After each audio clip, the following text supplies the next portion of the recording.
Fire signs, tignan po natin kung ano yung mensahe para sa'yo ngayong araw. Keep in mind po na ito ay general reading lamang. So, hindi po lahat ay makaka-relate, so be open-minded.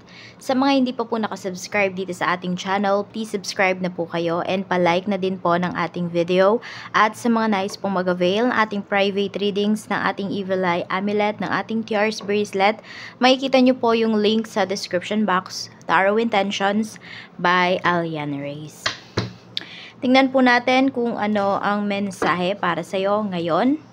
Fire signs, Aries, Leo, and Sagittarius. Tingnan po natin kung ano yung mensahe para sa iyo ngayong araw. We have 9 of Summer. May mga dreams, may mga goals po kayo na ma-accomplish ngayon. So, very happy yung energy ninyo today. Ayan po. So, pwedeng may mga, yung iba naman sa inyo, mga task. Okay, mga gawain po. Yung mga matatapos ninyo ngayong araw. And you are very happy and proud sa sarili po ninyo. Ayan, tingnan natin. So, masaya kayo ngayon, oh. Nandun yung, marami po sa inyo, fire signs. Ay, kontento kayo sa mga nangyayari sa life ninyo today. We have 5 of Summer. Okay. May mga... Meron ako nakikita dito, pwedeng may mga, some of you naman may mga delays po sa buhay po ninyo. Okay, sinasabi lang sa inyo dito na kung ano man yung delays na yan, ay nililigtas ka po niyan sa kung ano man yung mga pwedeng masasamang mangyari sa'yo. Kung matuloy ka man sa isang lugar na yon, kung meron ka man pupuntahan, fire signs, ayan. Huwag ka daw masyadong mag-worry ngayong araw. So, relax mo yung energy mo. We have Ace of Winter. May nag-overthink din dito. Ayan. Oo, may nag-overthink dito. So, ayan lang. Sinasabihan po kayo dito ni Universe na kung meron kayong mga gustong sabihin, sabihin nyo na. Huwag nyo na daw ipagpabukas pa. Yan, para yung iba sa inyo, makatulog din kayo ng maayos. Kasi meron dito, parang hanggat hindi nyo nasasabi yung nasa isipan po ninyo, yung nararamdaman ninyo, hindi kayo makatulog. Ayan, kaya kung meron man dito, nababother po kayo sa isang tao, sa isang, sa nararamdaman po ninyo, sabihin nyo na po. Huwag nyo nang ipagpabukas pa. Meron din kayong mga good news din pa rin na marireceive. So, parang mix yung energies ninyo ngayong araw. Tignan natin, ano pa yung mensahe para sa'yo. Okay. Check pa natin. Ano pa yung mensahe for you? Mensahe pa po natin. Spirit guide for fire signs. We have ebb and flow. Sabi nga dito, kung ano yung para sa'yo talaga yan. Kung may umalis man, pero bumalik, ibig sabihin, para sa'yo yung tao na yon. Kaya minsan, di ba, kung may mga pinapakawalan kayo sa life ninyo, may mga nire-release kayo, tas bumabalik, para sa inyo po talaga yon. Ebb and flow. We have grounding. Okay, so di ba nga, meron dito nag-overthink, meron dito may mga delays kayo na nararanasan. So, mag-grounding po kayo. You do some grounding. Pwedeng yung iba sa inyo, mag-spend kayo ng time with nature. Maglakad kayo ng nakatapak sa damuhan, sa putikan, sa buhangin. Barefoot po dapat. Or you can hug a tree. Kung meron dito, nag-overthink kayo, meron dito, parang nababagabag po kayo ngayong araw na ito. So, we have synergy. Okay. So, yun nga po talaga yung kailangan yung gawin. Okay. Kung meron nga kayong dapat kausapin nyo na po. Yun din yung sinasabi sa'yo dito. Release mo na kung ano man yung nararamdaman mo. Sabihin mo na kung ano man yung gusto mong sabihin. Tapos, meron din po dito pwedeng nagbabalak yata kayo na hindi ko alam kung mag-vegetarian ba. Or mag-vegan yung iba sa inyo. Pwede rin may tanim kayo ditong mga halaman or meron kayong mga tanim na mga gulay talaga. So, tignan po natin ano pa yung mensahe para sa'yo. Spirit guide, mensahe pa po natin. Mensahe po natin kay fire signs pagdating po sa araw mo ngayon. Tignan natin ano pa ba yung mga makikita natin. Hindi ko alam kung yung iba sa inyo, more on boiled or steam na foods yung kinakain. Or baka may baby. Ayan po, yan yung mga pinapakain po ninyo. Or mahilig yung iba sa mashed potato. We have Ace of Cups. May good news talaga na paparating sa inyo dito. Hindi nyo po yun mapipigilan. We have Three of Swords. May madidiscover yung iba sa inyo dito na merong third party or meron palang third party yung person mo. May involved pala sa kanya na ibang tao. We have Two of Cups. More on about to sa mga expectations po ninyo towards sa isang relationship. Whether it's family relationship, love, or romantic relationship, or could be your friendships. Ayan po, pwedeng medyo madi-disappoint yung iba sa inyo. Okay, yung expectations nyo, 'di ba? Parang hindi yun mamimit. Or sabihin natin yung efforts na binibigay mo towards sa isang relasyon, hindi siya matutumbasan. Oo. Parang hindi siya nare-reciprocate. Pero meron dito kasi magaling makiusap sa'yo. So, meron dito po parang nandyan lang kayo sa isang relasyon na yan kasi naaawa po kayo doon sa isang tao. Sabihin natin, yung iba sa inyo, nandiyan kayo sa bahay nyo kasi naawa na lang kayo doon kunwari sa parents nyo kasi yung mga kapatid mo, mga pasaway. Parang alam mo yung sinasacrifice nyo po yung inyong freedom. Yun yung nakikita ko sa inyo dito. Tignan natin kung ano pa yung mensahe para sa'yo. Pagdating naman sa iyong pamilya. Sa pamilya po, Spirit Guide, kamusta po? Si Fire Signs. Meron tayo ditong Knight of Cups. Tapos, meron tayo ditong Eight of Coins. Okay.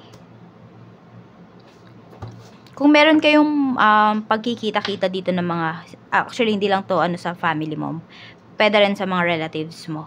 So, pwedeng ang pinag-uusapan dito is about trabaho. Tapos parang may nagyayaya sa'yo. Sabihin natin, meron pong namamaliit dito sa iyong trabaho. Parang ganyan yung nakikita ko kasi dito na energy. So, parang may salo-salo, tapos napapag-usapan yung trabaho, tapos parang minamaliit yung trabaho mo na sinasabihan ka, lipat ka na lang dito sa, kunwari, sa trabaho namin, sa company namin, mas okay dito. Ayun yung nakikita ko na energy. Oo, parang gusto niyang tumulong. Okay, may isang tao dito, gusto niyang tumulong, pero iba kasi yung dating sa inyo. Okay, fire signs. Iba yung magiging dating nun kasi mukhang may angas. Medyo maangas kasi yung dating nung pagkakasabi ng taong to. Pwede rin naman na baka ikaw yung makapagsabi niyan towards sa mga relatives mo. Okay? Hindi dahil sa minamaliit mo sila, kung hindi gusto mo silang tulungan. Kasi nakikita mo talaga na kung ano yung trabaho mo ngayon, ano yung pinagkakakitaan mo ngayon, is pwede ring makatulong sa kanila. 'Di ba? Kaya lang, syempre, paghihirapan nila yon. So, pwedeng hindi ka nila nagigets sa part na yon, na gusto mo silang tulungan. Pero sabi nga, hindi naman kasi lahat ng tao na madadaanan natin ay matutulungan talaga natin at dapat nating tulungan. Kasi meron tayong kanya-kanyang mga pinagdadaanan, meron tayong mga kanya-kanyang purpose dito sa mundo. Tignan natin pagdating naman po sa iyong friends. We have Six of Swords. At mayroon tayo ditong The Tower. So, medyo nalulungkot yung iba sa inyo. May kaibigan ba kayo dito na hindi na kayo kinakausap? Tapos parang bigla na lang po yan. Oo. Meron din akong nakikita dito, ang involved sa kung meron man kayong relationship, no, tapos nasa third, nalaman nyo na may third party. Ang third party dito, pwedeng kaibigan ninyo. Bakit siya naging third party? Yes, pwedeng nakarelasyon siya din nung person mo, or siya yung nanira dito sa relasyon po ninyo. Tignan natin so ayan, medyo hindi maganda yung lagay dito ng friendship energy na pinapakita po sa atin. So, may mga panghihinayang din kayo kasi pwedeng pinagkatiwalaan nyo po talaga yung taong to, itong kaibigan na to, pero sinira lang niya yung trust mo ng ganun-ganun lang. Tignan natin pagdating naman po sa iyong love life. So, we have Six of Cups. And we have Two of Wands. Ayan. So, meron dito nagbabalak mag-confess sa'yo. So, yung tao na yun, pwedeng siya yung hindi makatulog. Or kayo to, fire signs, kung meron nga kayong gustong ligawan, ganyan. Or gusto nyo magtapat sa isang tao ng nararamdaman po ninyo. So, maybe this is the perfect time para gawin nyo po yan. So, meron ako nakikita dito, pwedeng more on nakikipag-date pa lamang yung iba po sa inyo. Yung iba, pwedeng bagong tao to na ide-date po ninyo. For some of you po, pwedeng ex. Meron dito magkakabalikan. And meron din dito, pwedeng, hindi to bagong tao. Pero matagal nyo nang kakalala yung taong to. Pero pwedeng ngayon pa lang po kayo magkakaroon ng romantic relationship ng taong ito. Ayan kasi yung pinapakita. So kung kayo naman po ay kasal, ayan, maganda po yung energy. Kasi reciprocated yung love. Oo. Tapos kung may mga sinasabi man yung asawa mo, very honest siya dun sa mga sinasabi niya sa'yo. Okay, walang pambobola dito.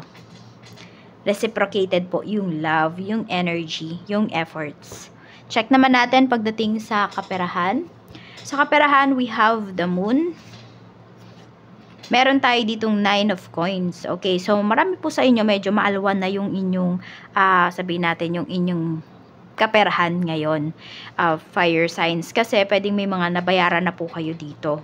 Ayan, tas ito pwedeng may mga dealings din kayo. Yung iba parang nasa grocery ba kayo or meron kayong pinuntahan. Tapos, ayun, wag nyo pong i-silent yung phone ninyo or could be lagay nyo sa vibrate, naka-vibrate siya, oo, kasi pwedeng may tumawag po sa inyo. Baka may mahalaga kayong tawag na hinihintay. So, parang habang nasa labas kayo, baka dun tumawag yung tao. Matapat. So, wag nyong i-silent yung phone po ninyo. Kasi mukhang importante to. Justice. Ayan po. Kung ano man yung mga hinihintay ninyo pagdating sa pera, ayan. So, wag nyo din kung pupunta naman kayo ng remittance center, for some of you, is wag nyo pong iiwan yung phone ninyo. Kasi, di ba, minsan dala nyo na yung, yung number, ano itawag doon? O kung ano man ang reference number ba yun. O tsaka yung name, kung magkano, dala-dala nyo na. Sulat-sulat nyo na. Pero kailangan pala ipakita yung receipt or something. Diba? Minsan kasi may humihingi ng mga ganun. So, maging po kayo dito para hindi kayo pabalik-balik at hindi kayo ma-hassle pagdating dito sa inyong kaperahan. Tapos, meron din dito, pwedeng mag-i-email po sa inyo. Mayroon kayong hinihintay dito na kaperahan. Actually, medyo malaki-laki tong kaperahan na to. So, pwede po na malalagay na yun sa bank ninyo or papasok na siya sa bank ninyo ngayong araw. Check po natin ano pa yung mensahe. So, ayan, mukhang may gagawin kayo dito. Meron kayong transaction yung iba sa inyo. Pagdating sa banko, it's either mag-withdraw yung iba sa inyo or magde-deposit po kayo.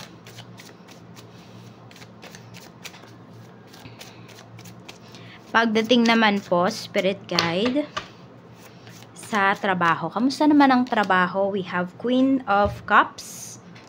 Maganda yung energy ng work dito. Palagay naman po yung loob mo pagdating sa trabaho. Ayan, tahimik. Tahimik yung puso mo dito. Panatag ka. Fire signs pagdating sa iyong trabaho. Yan yung pinapakita ngayong araw dito sa atin.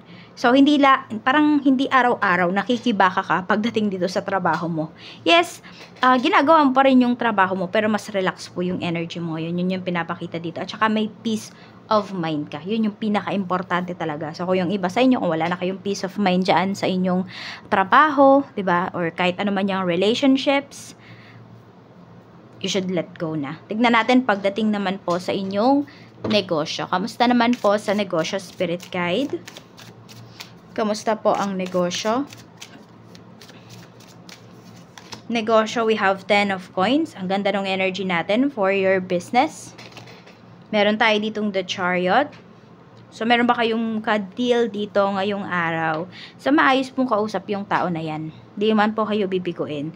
Tapos, kung may mga deliveries po kayo ngayon, is wala pong mambobogus, walang bogus buyer, walang join miner, walang hindi sisipot doon sa meet-up po ninyo. Yan o, 3 of Cups. Maayos pong kausap yung mga kliyente ninyo ngayon. Ayan. Sabihin na lang natin na mga soul tribe mo sila. Kaya naman talaga, as in, totoong soul tribe mo sila, fire signs. Kaya, yan po, magaan. Magaan yung energy dito pagdating po sa inyong business and fulfilled po kayo. Meron ako nakikita dito, meron dito nagpapakain ng mga stray dogs, and cats. Ayan po. Some of you, kasi pwedeng hindi nyo na kaya mag-adopt, kaya nagpapakain na lang po yung iba sa inyo. Well, isa po yan. Meron dito, pwedeng by helping animals, okay, is nakakapagbayad po kayo ng inyong mga karmic debts. Meron dito. Hindi lahat sa inyo, but some of you na nanonood po dito sa atin. So, ayan po. At ito po yung inyong lucky numbers. Sulat muna natin. Okay, sulat nyo na lang po. Tingnan natin. We have number. Okay, we have number 23. Number 33. 12. 9. 57. And we have number 16. Okay? So, 23, 33, 12, 9, 57, and 16. Yan po yung inyong mga lucky numbers. Maraming salamat po sa walang sawang pagsuporta ninyo dito sa aking channel. Mag-iingat po kayo always and more blessings to come.